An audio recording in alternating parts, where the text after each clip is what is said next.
AR9 TV Telugu news channel కు స్వాగతం.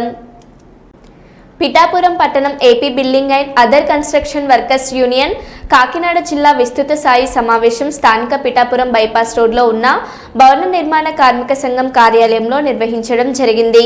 ఈ సమావేశానికి ఆంధ్రప్రదేశ్ భవన నిర్మాణ కార్మిక సంఘం రాష్ట్ర ప్రధాన కార్యదర్శి ఆర్వి నరసింహారావు పాల్గొని మాట్లాడుతూ గత ప్రభుత్వం అన్యాయం చేసింది, దానివల్ల కార్మికులు రావాల్సింది సంక్షేమ పథకాలు అమలు కాకుండా చేర్చడం వలన గత ప్రభుత్వానికి భవన కార్మికులు బాగా బుద్ధి చెప్పారు.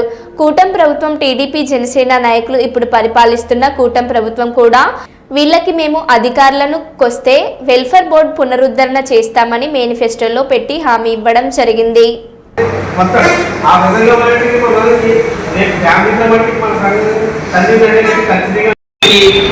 మరి ఏదైతే పెండింగ్లో క్లెయిమ్లు ఉన్నాయో ఆ క్లెయిమ్లకి ఈ జిల్లాలోని 5,50,00,000 పరిహారాలు పెండింగ్లో ఉన్నాయి. మరి గత జగన్ ప్రభుత్వం చేసిన అన్యాయాన్ని చూపిస్తూ ఈ ప్రభుత్వం అధికారంలోకి వచ్చింది. కార్మికులందరూ కూడా ఈ జిల్లాలో 2 లక్షల మంది భవన నిర్మాణ కార్మికులు కూటమి ప్రభుత్వానికి పెద్ద ఎత్తున ఓట్లేసి గెలిపించడం జరిగింది. మరి ఆ పథకాలు అమలు చేయాలని చెప్పేసి కోరుతూ మరి ఏప్రిల్ 24వ తారీఖున మన పిఠాపురం మండలం పిఠాపురం నియోజకవర్గం ఎమ్మెల్యేగా డిప్యూటీ సీఎం గారు ఇంటి వద్ద సామూహిక రాయబార కార్యక్రమాన్ని చేపట్టడం జరిగింది. ఈ రోజు విస్తృత సమావేశంలోని నిర్ణయాన్ని చేయడం జరిగింది. కావున ఈ జిల్లాలో కాకినాడ జిల్లాలో ఉన్న భవన నిర్మాణ కార్మికులు అందరూ కూడా మరి ఏప్రిల్ 24 పిఠాపురంలోని చేబ్రోలు గ్రామంలోని వాళ్ళ పవన్ కళ్యాణ్ గారు నివాసం దగ్గర రాయబార కార్యక్రమానికి పెద్ద ఎత్తున తరలి రావాలి భవన నిర్మాణ కార్మికులు అని చెప్పి ఈ విస్తృత స్థాయి సమావేశం సందర్భంగా అందరికీ కూడా విజ్ఞాపన చేస్తూ AP building and other construction workers union జిల్లా ప్రధాన కార్యదర్శి రంగులేశ్వరరావు. రాష్ట్రంలో కూటమి ప్రభుత్వం అధికారంలోకి వచ్చి 10 నెలలు పూర్తయిపోయింది. 11 నెలలు వచ్చింది. ఎన్నికలకు ముందు చంద్రబాబు నాయుడు గారు, పవన్ కళ్యాణ్ గారు భవన నిర్మాణ కార్మికులకి మేము అధికారంలోకి వస్తే బిల్డింగ్ వర్కర్స్ వెల్ఫేర్ బోర్డుని పునరుద్ధరిస్తామని చెప్పని స్పష్టంగా హామీ కాదు తమ ఎన్నికల మేనిఫెస్టోలో కూడా పొందుపరిచారు.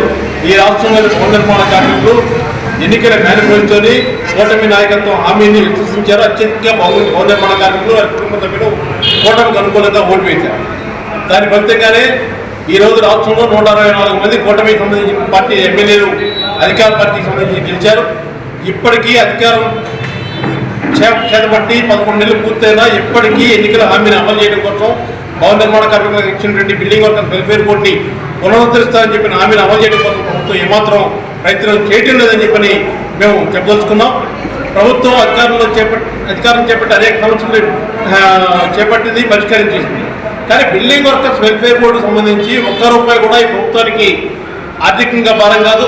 బిల్డింగ్ వర్కర్స్ వెల్ఫేర్ బోర్డులో 4,000 కోట్ల రూపాయల నిధులు ఉన్నాయని చెప్పి సాక్షాత్తు రాష్ట్ర కార్మిక శాఖ మంత్రి గారు శాసన మండలిలో సభలో చెప్పారు. కాబట్టి తక్షణమే బిల్డింగ్ వర్కర్స్ వెల్ఫేర్ బోర్డుని పునరుద్ధరించాలని చెప్పని, బిల్డింగ్ వర్కర్స్కి గత మాదిరిగానే సంక్షేమ పథకాలు అమలు చేయాలని చెప్పని మేము డిమాండ్ చేస్తా ఉన్నాం. ఈ హామీని అమలు చేయమని చెప్పని ఈ నెల ఏప్రిల్ 24వ తేదీన రాష్ట్ర వ్యాప్తంగా కలెక్టర్లు, మంత్రులు ఇళ్ల ముందు పెద్ద ఎత్తున ఆందోళన చేయాలని చెప్పని ఆంధ్రప్రదేశ్ భవన నిర్మాణ కార్మిక సంఘం సిఐటి అనుమత సంఘం నిర్ణయం చేసింది. రేపు 24వ తారీఖు నాడు అన్ని జిల్లాల్లో కలెక్టర్ కార్యాలయాల ముందు, మంత్రుల కార్యాలయాల ముందు ధర్నా జరగబోతా ఉన్నాయి. దానిలో భాగంగానే తూర్పుగోదావరి జిల్లాలో మంత్రిగా ఉన్న పవన్ కళ్యాణ్ గారు, రాష్ట్ర ఉప ముఖ్యమంత్రి గారి ఇంటి మీద కూడా పెద్ద ఎత్తున భవన నిర్మాణ కార్మికులు ధర్నాకు సమాయత్తం అవుతా ఉన్నారు. ప్రభుత్వం తక్షణమే స్పందించాలి, బిల్డింగ్ వర్కర్ వెల్ఫేర్ బోర్డుని పునరుద్ధరించి భవన నిర్మాణ కార్మికుల సంక్షేమ పథకాలు అమలు చేయాలని చెప్పని సిఐటియు భవన నిర్మాణ కార్మిక సంఘంగా మేము డిమాండ్ చేస్తాం.